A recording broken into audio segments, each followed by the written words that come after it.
our sync agent for Salesforce.com.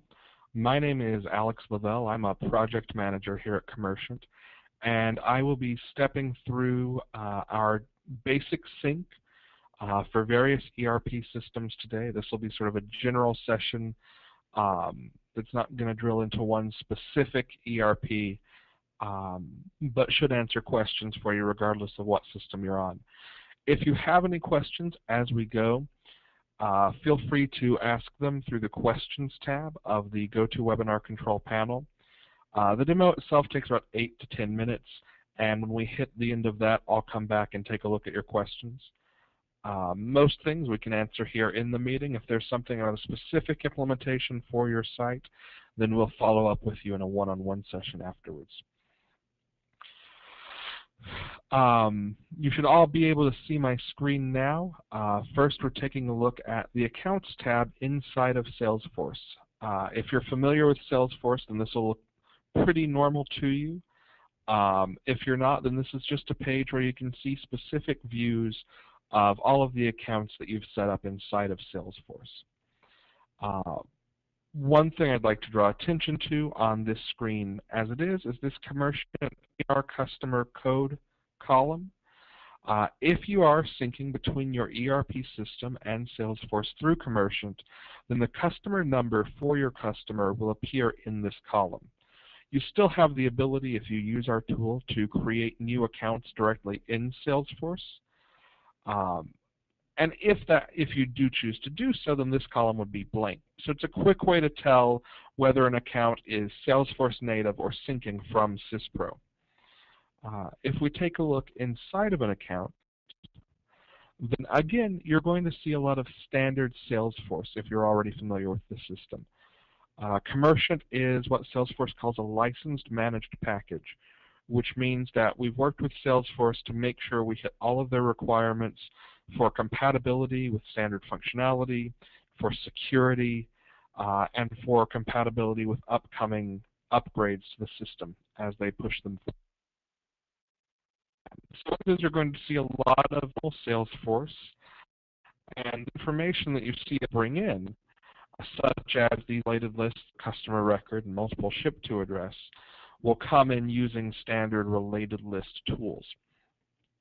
So at the moment I've got Syspro data pulled up, and you can see the customer record, multiple ship to addresses, sales orders and their detail lines, sale numbers that have been invoiced, invoices, invoice payments, and what Syspro's permanent entry invoices, which are a kind of recurring invoice.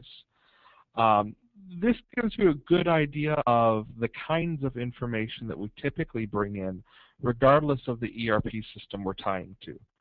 We're always going to have your AR record, multiple ship to addresses, sales orders and detail lines, invoices and invoice payment history. And each system has its own nuances and its own unique tables that we do make it a point to learn and bring in.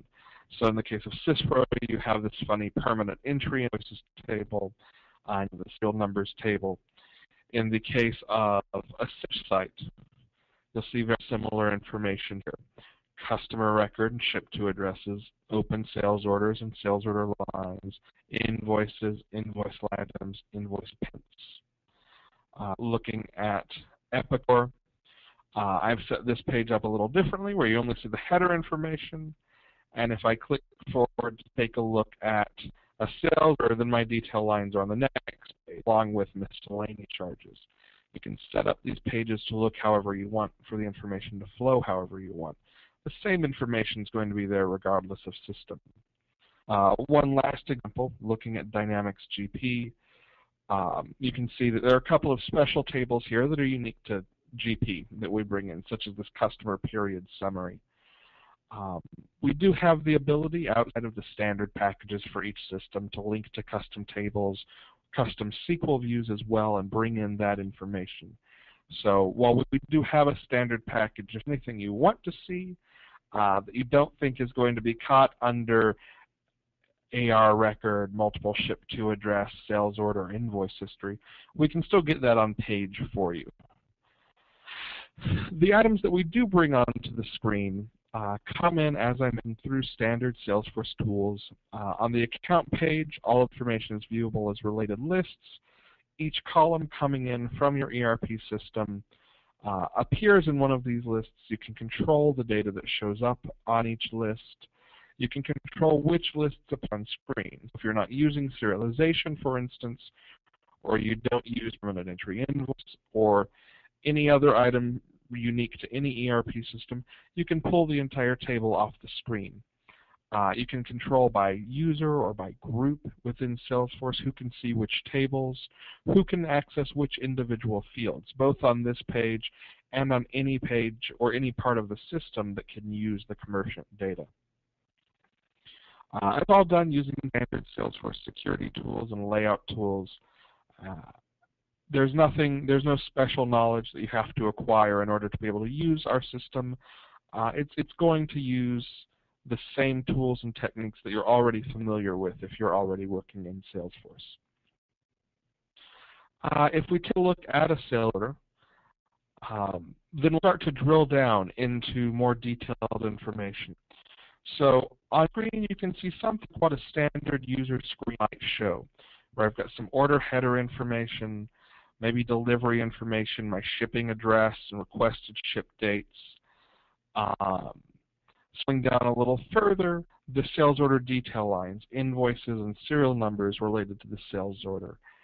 All of this information within our system is designed to be easily searchable, so you can continue to drill down, see that information. To give you an idea of the amount of information that comes in, I have this additional details tab here. Normally, for a live site, I would say just pull these fields off the screen. But I do like to be able to show what is coming in. In this case, for the sales table, it's every column on the table. So there's a lot of information here that I might not need to see that I can just pull off screen. You do want it. If you want to show that to your users, then it's certainly there and it's certainly available to you. And the same logic holds true as we continue to move forward. If I go into my invoice, I can get to my payments and permanent entry invoices. If there are any, this invoice hasn't received any payments yet. And everything is linked back to the sales order, back to the account. So you can move both ways. Sometimes you may come in knowing exactly what you want. Sometimes you may need to research a little. We can accommodate either way. By the same token, any information that we bring in also becomes a part of the native Salesforce database. Your ERP system remains the owner and master of each and every record. However, we do bring it into Salesforce as part of its database so that it's searchable. So if you want to find a specific serial number, customer, you can search on that and find within your system any instance of that phrase. So I've searched for the part number. I can see accounts who have purchased it.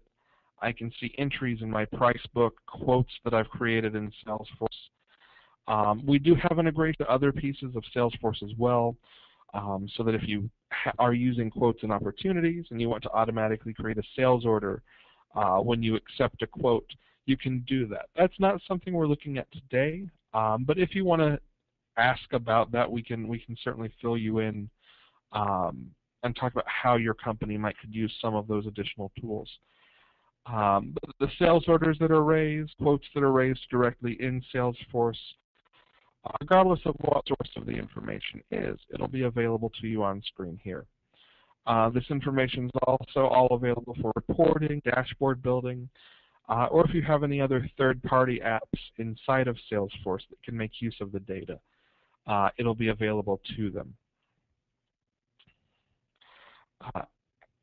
And that's it for the Core Sync. It's a lot of functionality, and we covered it very quickly, but it's a very powerful tool. It's very useful for sales who are on the road and need visibility into a customer's history. What are they ordering? What samples are we sending them? Are they buying off of those samples? Do they have unpaid invoices? Where do they stand? We're fully compatible with the Salesforce One mobile platform. So anyone who's logging in, whether it's through the traditional web page, through the Salesforce app, will be able to get to that data and get to it quickly. It's an affordable package. Setup is quick and easy. And it's a great way to get a quick win for your company in terms of getting a lot more powerful, a lot more usable information into the CRM system quickly. On that note, I'm going to switch gears and start taking questions. I just saw the system flash at me that I've got one. So let's just take a look here. How often is the order and invoice data updated to Salesforce?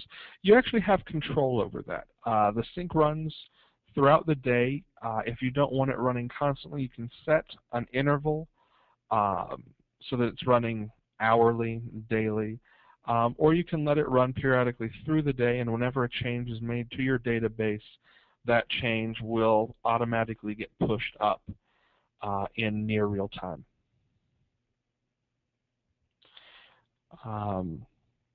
If anyone else has questions, feel free to send them my way. If not, thank you, and thank you for your time. We'll be following up with each of you in an email or in a call to see what you thought and see if you have any other questions that maybe you thought of after the session ended. So thanks, everyone, and I'll stick around a couple of minutes if anyone thinks of anything else to ask.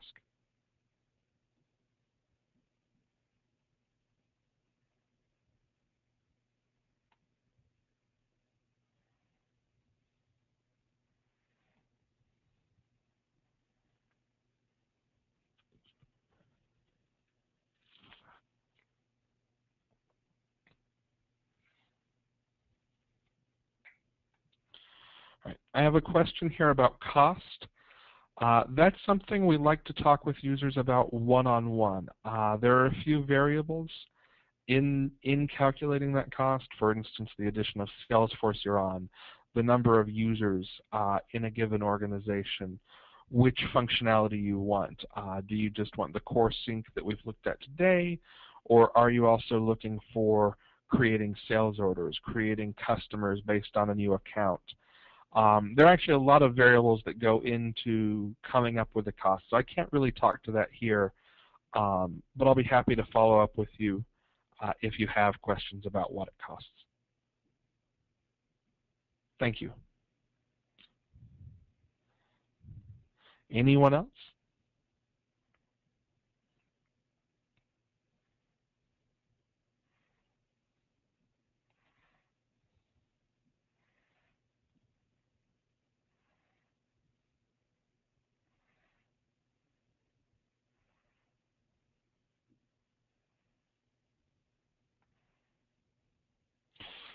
Do we have any partners in Australia? So the way our company works is we do, by and large, remote implementations. So we have some partners in that we have a good relationship with Salesforce, including the Australian branch of Salesforce, and some partners and contacts at various Salesforce consultation firms. But as far as our actual implementations go, we do them ourselves. I'm actually working with a couple of Australian clients right now to get them up and ready. So we do work on the Salesforce side. We have Salesforce reps, Salesforce consultants come to us and offer us as part of a pitch or recommend us to their customers when they look for an integration. But the actual act of integrating, we take care of ourselves, regardless of where in the world the user is. Thank you.